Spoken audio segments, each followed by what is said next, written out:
बसंतपुर गांव में श्यामू नाम का एक व्यक्ति अपनी पत्नी के साथ रहता था। वह बहुत गरीब थे।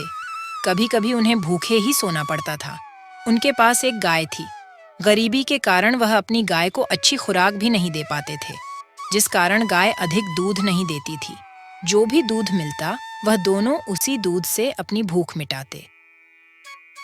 वह दोनों जंगल जाते तथा सूखी लकड़ियां इकट्ठा करके ले आते, फिर उन्हें बेचकर अपना गुजारा करते। एक दिन की बात है, श्यामू की पत्नी नंदिनी ने सोचा कि दुधारू गाय को खरीदने वाले लोग मिल जाते हैं, क्यों ना इस गाय को बेच दिया जाए तथा उस धन से कुछ व्यापार शुरू किया जाए।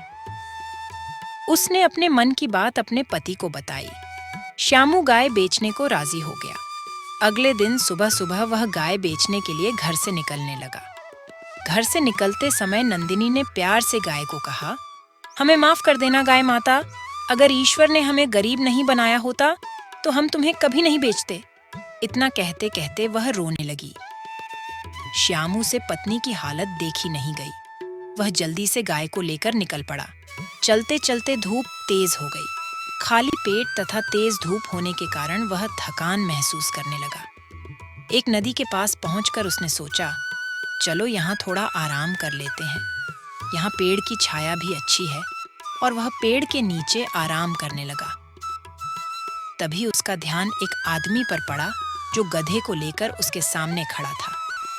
अरे भाई, गाय बेचने जा रहे हो क्या? हाँ भाई, मैं गाय बेचने जा रहा हूँ।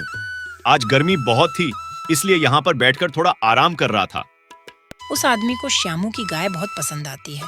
वह श्यामू से बोलता है, भाई, मेरे पास पैसे तो नहीं है, लेकिन अगर तुम्हें मेरे गधे के साथ अपनी गाय का बदला करना हो तो मैं तैयार हूँ।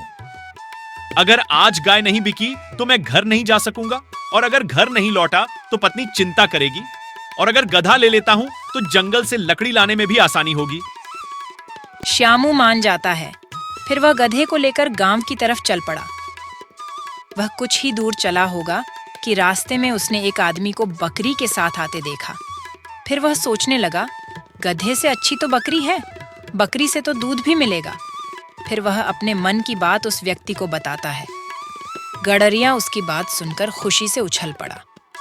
उसने तुरंत ही बकरी श्यामू को दे दी और उसका गधा लेकर चला जाता है। श्यामू बकरी को लेकर गांव की तरफ चलने लगा। उसको बार बार अपनी पत्नी की याद आ रही थी। तभी उसने एक आदमी को मुर्गियों के साथ आते हुए देखा।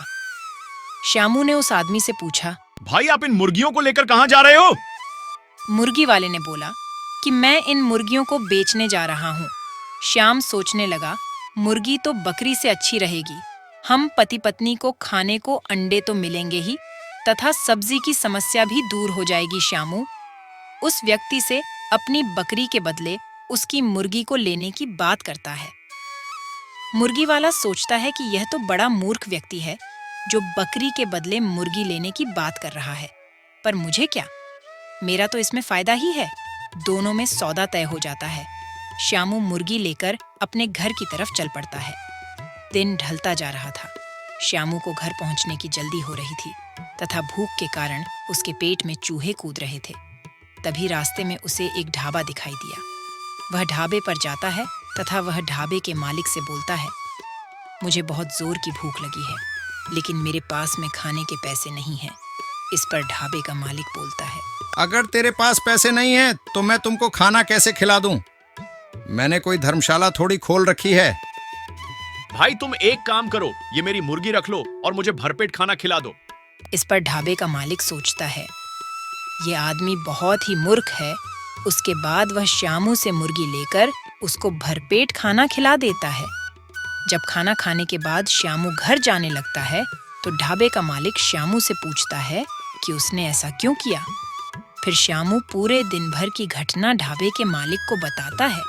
ढाबे का मालिक उसकी पूरी बात सुनकर अपना सर पकड़ लेता है और ढाबे का मालिक बोलता है, भाई, मुझे तुझ पर तरस आता है। आज तेरी पत्नी इस मूर्खता के कारण तुझे घर में घुसने नहीं देगी। इस पर श्याम बोलता है, आप मेरी पत्नी को नहीं जानते। मेरी पत्नी अनपढ़ तो है, पर वह बहुत समझदार है। मेरे इस सौदे पर वह भी नाराज नहीं होगी। फिर ढाबे का मालिक बोलता है, ऐसी बात है तो चलो शर्त लगाते हैं। अगर तेरी पत्नी तेरी इस मूर्खता पर तुझसे नाराज नहीं हुई या तुझे घर से नहीं निकाला तो तेरी गाय और गधा और बकरी तथा मुर्गी सभी के पैसे मैं दूंगा। वह दोनों श्यामू के घर चले जाते हैं। श्यामू घर के अंदर चला जाता है तथा ढाबे का मालिक घर के बाहर उनकी बातें सुनने के लिए खड़ा हो जाता है। श्यामू को देख नंदिनी श्यामू से बोलती है, चलो अच्छा हुआ, आप रात से पहले ही आ गए। गाय कितने रुपए में बिकी? गाय तो मैंने बेच दी, लेकिन पैसे हाथ नहीं आए। उसके बदले मुझे एक गधा लेना पड़ा।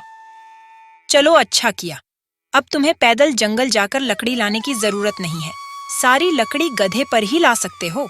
यही सोचकर तो मैंने सौदा किया था, पर रास्ते में लौटते समय मुझे गधे के बदले एक बकरी लेनी पड़ी ताकि हमें दूध की कोई परेशानी ना रहे। यह तो तुमने अच्छा सोचा। बकरी के कारण हमें दूध की तो कोई समस्या नहीं रहेगी। लेकिन भाग्य को यह भी मंजूर नहीं था। रास्ते में मैंने बकरी के बदले एक मुर्गी यह सोचकर ले ली कि हमें अंडे और भोजन की कोई कमी नहीं रहेगी।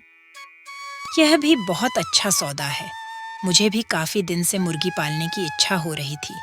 कहाँ है मुर्गी? भाग्यवान वह भी हाथ से निकल गई। दरअसल जब मैं मुर्गी लेकर घर लौट रहा था तब मुझे रास्ते में एक ढाबा दिखा। मुझे बहुत जोरों की भूख लग रही थी और मेरे पास पैसे भी नहीं थे, तो मैं उस मुर्गी के बदले भरपेट खाना खा लिया। यह तो बहुत खुशी की बात है कि तुमने काफी दिन बाद भरपेट रोटियां खाई। मेरे लिए तो यही बहुत है। अगर हम स्वस्थ और कुशल मंगल रहेंगे तो मुर्गी तो बाद में भी पाल लेंगे। तभी ढाबे का मालिक अंदर आ जाता है और नंदिनी की सहनशीलता और समझदारी को देखकर अचंभित रह जाता है। शर्त के अनुसार ढाबे का मालिक श्यामू को 5,000 रुपए इनाम में देता है और साथ ही उन दोनों को अपने यहाँ नौकरी पर भी रख लेता है।